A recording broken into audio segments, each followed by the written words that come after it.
आइए जीवन परिचय देखते हैं रामवृक्ष बेनीपुरी का। रामवृक्ष बेनीपुरी आने वाली आगामी परीक्षाओं हाई स्कूल एवं इंटरमीडिएट के लिए अत्यंत ही महत्वपूर्ण हैं।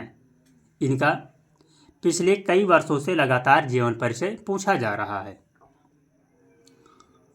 तो यदि रामवृक्ष बेनीपुरी के जन्म के बारे में देखें तो बेनीपुरी जी का जन्म 1899 ईस्वी को बिहार के मुजफ्फरपुर जिले के बेनीपुर गांव में हुआ था। ये 10वीं तक की शिक्षा प्राप्त करने के बाद 1920 ईस्वी में राष्ट्रीय स्वाधीनता आंदोलन में सक्रिय रूप से जुड़ गए, जिसके कारण इन्हें कई बार जेल भी जाना पड़ा। यानी कि जब बेनीपुरी जी 1920 ईस्वी में राष्ट्रीय स्वाधीनता आंदोलन में सक्रिय रूप से जुड़े तो इसके कारण इन्हें कई बार जेल भी जाना पड़ा। यदि इनकी रचनाओं के बारे में देखें तो रामवृक्ष बेनीपुरी जी की कुछ प्रमुख रचनाओं में अनेक रचनाएं हैं, जैसे पतितों के देश में उपन्यास है, चिता के फूल एक कहानी है, अम्बपाली नाटक है, माटी की मूर्तें रेखा चित्र है, पैरों में पंख बांधकर यात्रा वृतांत है, जंजीरें और दीवारें संस्मरण है।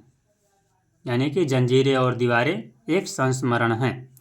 इनकी प्रमुख रचनाओं में बेनीपुरी रचनावली मुख्य रचना है, जिसमें संपूर्ण संग्रह समाहित है। यदि इनकी पत्र पत्रिकाओं के बारे में देखें तो कविवर बेनीपुरी जी ने तरुण भारत, किसान मित्र, बालक, युवक, योगी, जनता, जनवाणी एवं नई धारा आदि का पत्र पत्रिकाओं के रूप में संपादन किया।